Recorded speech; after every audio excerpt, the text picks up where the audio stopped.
Enter Banquo.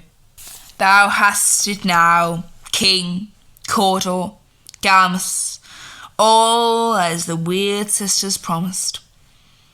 And I fear thou playest most foully for it.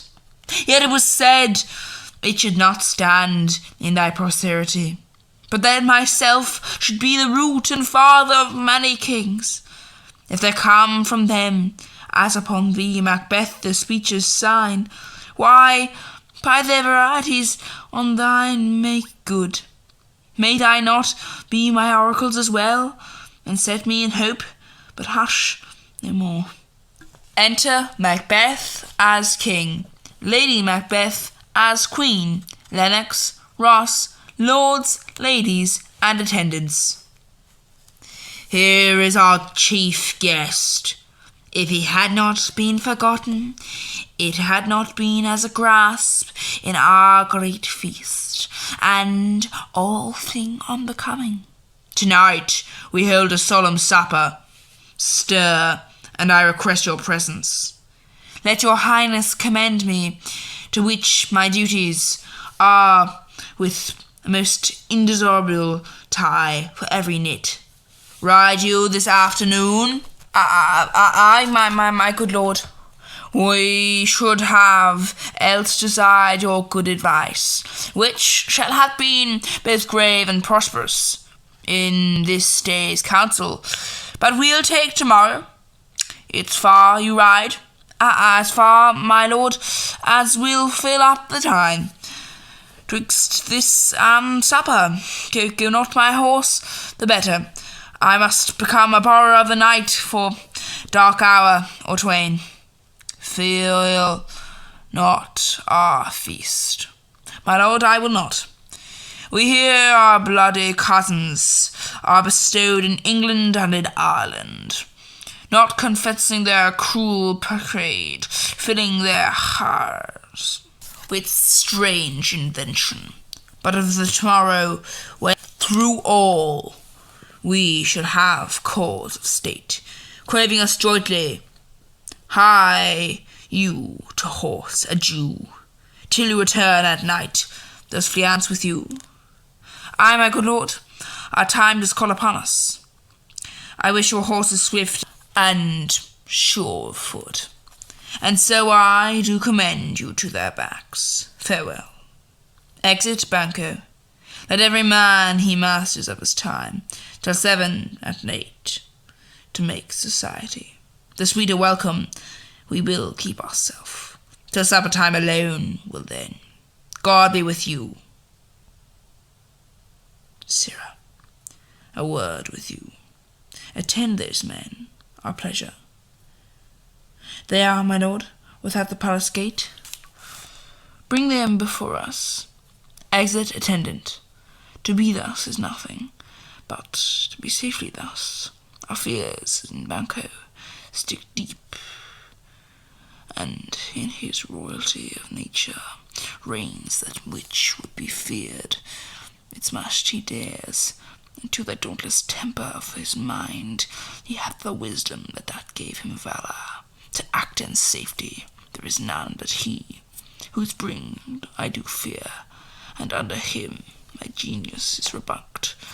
As it is said, Mark Antony's was by Caesar, he child sisters, when first they put the name of king upon me, and bade them speak to him. The prophet-like they hailed him father to a line of kings. Upon my head they placed a fruitless crown, and put a barren sceptre in my gripe. Thence to be wench'd with an unknightly hand, no son of mine succeeding. If it be so, for Banquo's issue have I filled my mind. For them, the gracious Duncan, have I murdered. But rancour was a vessel of my peace only for them, and mine a natural jewel given to the common enemy of man, to make them kings to seed of Banquo kings. Rather than so come fate into the list, and champions me their utterance. Who's there? Re-enter attendant with 2 murderers. Now go to door, and stay there till we call. Exit attendant. Was it not yesterday we spoke together? The first murderer begins to speak. It was, so please your highness. Well then now, have you considered my speeches? Know that it was he, in the times past, which held you so under fortune, which you thought had been our innocent self. This I made good to you in our last conference, passed in prohibition with you. How you are borne in hand, how crossed the instruments who wrought with them, and all things else that might to half a soul, and to a notion crazed, say, thus did Banquo. You made it known to us? I did so, and went further, which is now our point of second meeting. Do you find your patience is so predominant in your nature that you can let this go? Are you so gospelled to pray for this good man and for his issue, whose heavy hand hath bowed you to the grave and beggared yours forever? We are men, my liege. I am the catalogue, yet go for men as hounds with greyhounds, mongrels, spaniels, curs, chows, water rugs, and demi-wolves are kept, all by the name of dogs. The valued file distinguishes the swift, the slow, the subtle, the housekeeper, the hunter, every one according to the gift which boundless nature hath him closed, whether he does receive particular attention from the bill that writes them all alike, and so of men. Now if you have a station in the file, now I, the worst rank of manhood, sit, and I will put the business in your bosoms, whose execution takes your enemy off, grapples you to the heart, and loves of us, who were our health but sickly in this life, which in his death were perfect. I am one, my liege, whom the vile blows and buffets of the world have so incensed that I am reckless what I do to spite the world. And I another, so weary with disasters, tugged with fortune, that I would set my lie on any chance to mend it or be rid on it. Both of you know Banquo was your enemy. True, my lord. So is he mine, and in such bloody distance that every minute of his being thrusts against my nearest of life. And though I could with barefaced power sweep him from my sight and bid him will avouch it, yet I must not, for certain friends that are both his and mine, who loves I may not drop, but wail his fall, whom I myself struck down, and thence it is that I to you assistance do make love, masking the business from the common eye, for sordid weighty reasons. We shall, my lord, perform what you commend us, to our lives. Your spirit sign through you. Within this hour at most I will advise you where to plant yourselves, acquainting you with the perfect spy the time. The moment on it forth must be done tonight, and something from the palace always thought, that I require clearness, and with him to leave no rubs, no botches in the work.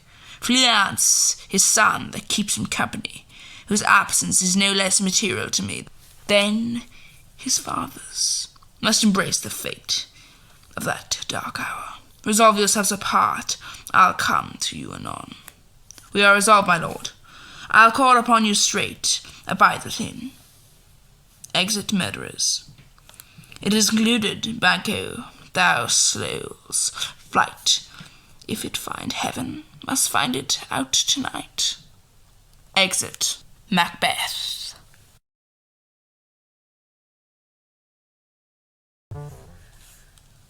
Enter Lady Macbeth and a servant. Is Banquo gone from court? Ay, madame, but returns again tonight. Say to the king I would attend his leisure for a few words. Madame, I will. Exit.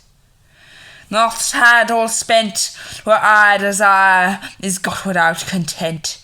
It's safer to be that which we destroy, than by destruction dwell in doubtful joy. Enter Macbeth. How now, my lord? Why do you keep alone? Of sorriest fancies your companions making, using those thoughts which should indeed have died with them they think on. Things without all remedy should be without regard. What's done is done. We have scorched the snake, not killed it. She'll close and be herself, whilst our poor Malice remains in danger of her former tooth. But let the frame of things disjoint, both worlds suffer. Ere we will eat our meal in fear and sleep, in affliction of these terrible dreams that shake us nightly. Better be with the dead, whom we to gain our peace have sent to peace, than on torture of mind to lie. In restless ecstasy, Duncan is in his grave. After life's fitful fever he sleeps well. Treason has done his worst, nor steel, nor poison, malice domestic, foreign, evie. Nothing can touch him further. Come on, gently, my lord. Seek o'er your rugged locks. Be bright and joyful among your guests tonight. So shall I, love, and so I pray be you. Let your remembrance apply to Banquo. Present him, excellence, both with eye and tongue, unsafe the while, and we must lave our honours in those flattering streams, and make our faces visors to our hearts, disguising what they are. You must leave this. Oh, full of scorpion is my mind, dear wife. Thou knows that Banquo and Fleance lives, but in them nature copy, not extreme. There's comfort yet, they are assailable. Then be Johann here. The bat hath flown his clustered flight ear to the back of Hecate's summons. The shard-bored beetle with drowsy hums hath rung his night's yawning peal. There shall be done deed of dreadful note. What is to be done? Be innocent of the knowledge, dearest Chuck, till thou applaud the deed. Come, sealing night, scarf up the tender eye of pitiful day, and with thy bloody and invisible hand cancel the tear to pieces that great bond which keeps me pale. Light thickens, and the crow makes wing to the rocky wood. Good things of day begin to droop and drowse, while night's black agents to their prey do rouse. Thou marvels at my words, but hold thee still. Things bad begun make strong themselves by ill. So, prithee, go with me. A park near the palace. Enter 3 murderers. But who did bid thee to join with us? Macbeth. He needs not our mistrust, since he delivers our offices, and what we have to do to the direction just. Then stand with us, and the west yet glimmers with some streaks of day, now spurs the later traveller apace, to gain the timely inn, and near approaches the subject of our watch. Hark! I hear horses. Give us the light here, ho! Then it is he, the rest, that are within the note of expectation. Already are I, the court. His horses go about almost a mile, but he does usually, so all men do, from hence to the palace gates, make it their walk. A light! Enter Banquo and Fleance with a torch. It is he. Stand to it. It'll be rain tonight. Let it come down. They set upon Banquo. Oh, treachery! Fly, good Fleance, fly! Thou must revenge, oh slave! Dies. Fleance escapes. Who did strike the light? Was not the way? There is but one down. The sun is fled. We have lost but half of our fare. Well, let's away and say how much is done. A hall in the palace. A banquet is prepared.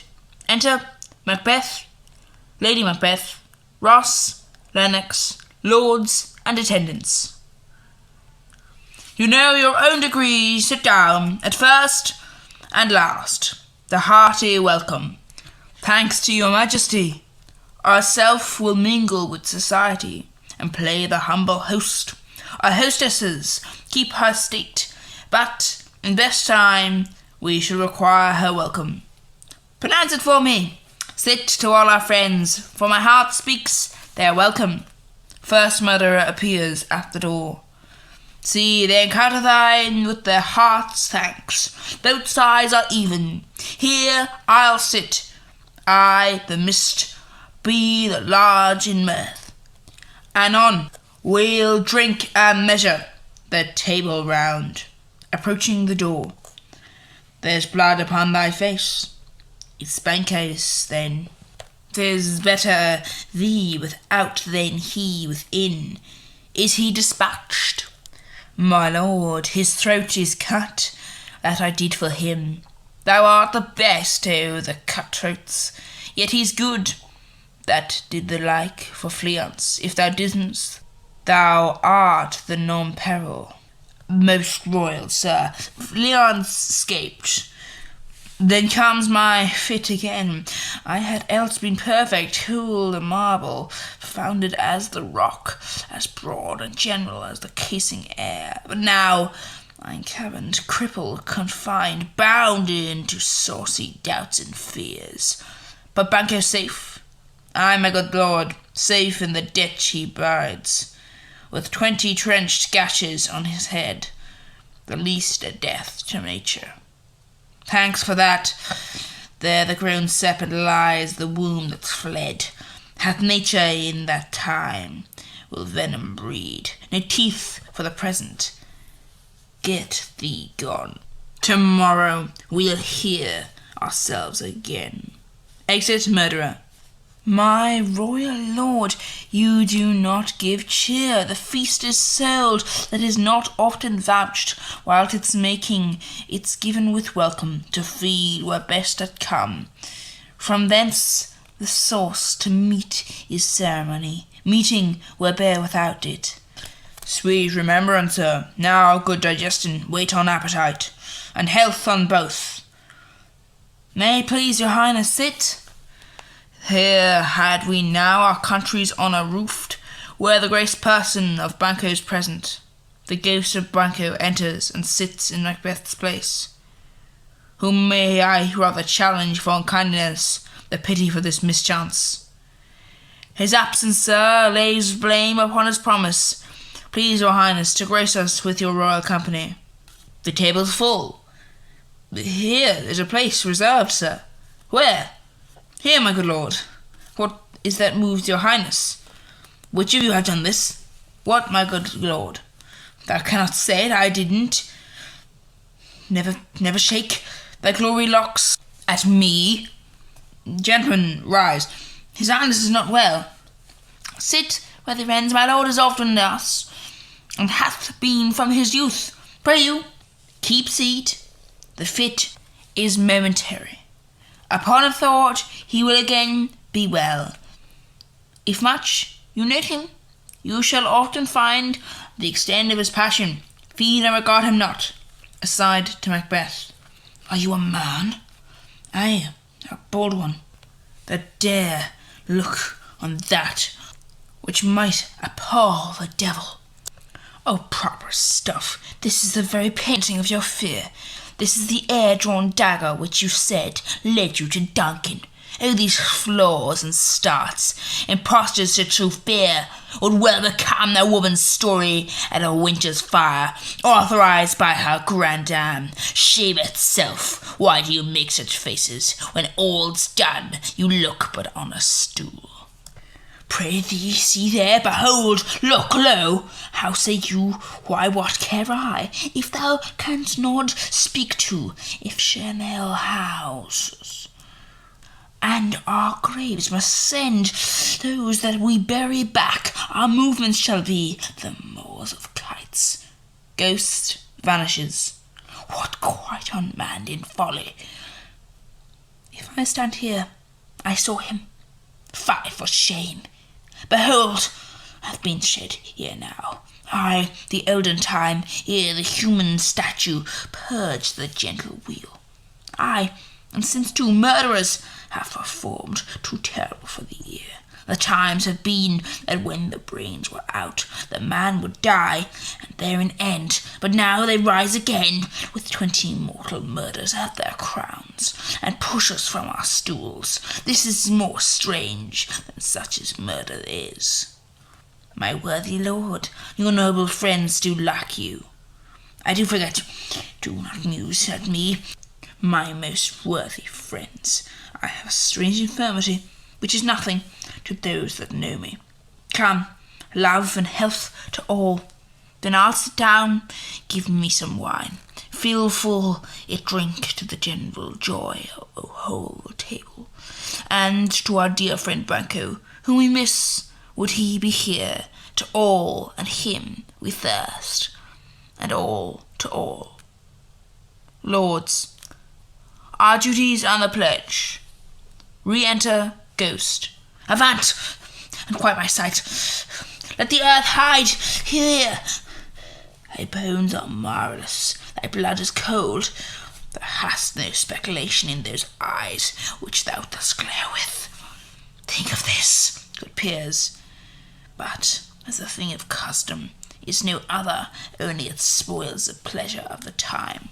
What man dare, I dare, approach thou like a rugged Russian bear, the armed rhinoceros, or the Hungarian tiger, take any shape but that, and by firm nerves shall never tremble, or be alive again.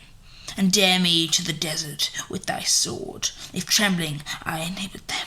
Protest me, the baby of a girl. Hence, horrible shadow, unreal mockery, hence. Ghost vanishes. Why, so being gone, I am a man again. Pray you, sit still. You have displaced the mirth, broke the good meeting with most admired disorder. Can such things be, and overcome us like a summer's cloud?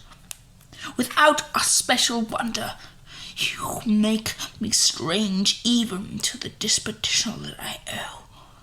When now I think you can behold such sights, and keep the natural ruby in your cheeks, what mine is blanched with fear. What sights, my lord? I pray you speak not. He grows worse and worse. Questions rage him. At once, good night. Stand not upon the order of your going, but go at once. Good night, and better health. Attend his majesty. A kind good night to all. Exit lords and attendants. It will have blood, they say.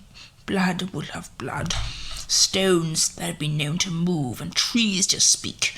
Augurs understood relations have. By maggot pies and coughs and rocks brought forth the secret man of blood. What is the night? Almost at odds with morning, which is which? How sayest thou that Macbeth denies his person at our great bidding? Did you send to him, sir? I heard it by the way, but I will send. There is not one of them but in this house I keep servant freed. I will tomorrow, and betimes I will, to the weird sisters. More shall they speak, for now I am bent to know, by the worst means, the worst, for mine own good, all causes shall give away. I am in blood steeped in so far, that should I wade no more, returning wears tedious. Strange things I have in the head, that will to hand, which must be acted ere they may be scanned. You lacked the season of all nature's sleep. Come, we'll to sleep. My strange and self-abuse is the intimate fear that wants hard use. We are yet but young, indeed. Enter the 3 witches, meeting Hecate. Why have now, Hecate, you look angrily? Have I not reason, bedlams, as you are, saucy and overbold? How did you dare to trade and traffic with Macbeth in riddles and affairs of death, and I, the mistress of your charms, the close contriver of all harms, was never called to bear my part, or show the glory of our art, and which is worse, all you have done hath been but for wayward son, spiteful and wrathful, who others do, loves for his own ends, not for you, but make amends now, get you gone.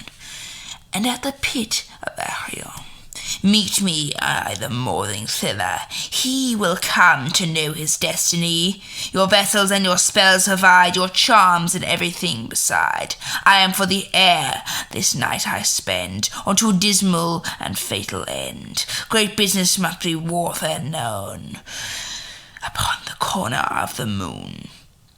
There hangs a vaporous drop profound. I'll catch it ere it come to ground, and this stilled by magic slates shall raise such artificial spreads, as by the strength of their illusion shall draw him on to his confusion. He shall spurn fate, scorn, death, and bear, he hopes, both wisdom, grace, and fear. And you will know security, its moral's chiefest enemy. Music and a song within. Come away, come away. Hark! I'm called, my little spirit see, sits in a foggy cloud and stays for me. Exit. Hecate. Come, let's make haste. She'll soon be back again. Enter Lennox and another lord. My former speeches have but hit on your thoughts, which can interrupt further. Only I say, things have been strangely born. The gracious Duncan was pitted of Macbeth. Marry, he was dead, and all the right valiant Banco walked too late, whom you may say, if it please, Fleance killed. For Fleance fled. Men must not walk too late, for cannot want the thoughts how monstrous it was for Malcolm and Donalbain to kill their gracious father. Damned fact! How it did grieve Macbeth! Did he not straight into pious rage the 2 delinquents tear, that were the slaves of drink and thoughts of sleep? Was not that nobly done? Aye, and wisely too, for it would have angered any heart alive to hear the men deny it. So that I say he has borne all things well, and I do think that had he Duncan's sons under his key, as ain't please heaven he shall not, they should find what wants to kill a father. So should Fleance, peace, for from bored words and cause he's failed his presence at the tyrant's feast. I hear Macduff lives in disgrace. Sir, can you tell me where he bestows himself? The son of Duncan, from whom this tyrant holds the due of birth, lives in the English court, and received by the most pious Edward, with such grace and benevolence of fortune nothing takes from his high respect. Hither Macduff has gone to pray the holy king upon his aid, to wake Northumberland, then the warlike Switard, that by the help of these with him above, to ratify the work, we may again give to our tables meat, sleep to our nights, free from feasts and banquets, bloody knives, to faithful homage and receive free honours, all which we pine for now. And this report hath so expert the king that he prepares for some attempt of war. Sent he to Macduff? He did, and with an absolute sir, not I. The cloudy messenger turns me his back, and hums as though would say, you'll rue the time that clogs me with this answer. And that well might advise him to caution, to hold what distance his wisdom can provide. Some holy angel fly to the court of England, and unfold his message ere he come, that a swift blessing may soon return to this our suffering country, under a hand accursed. I'll send my prayers with him,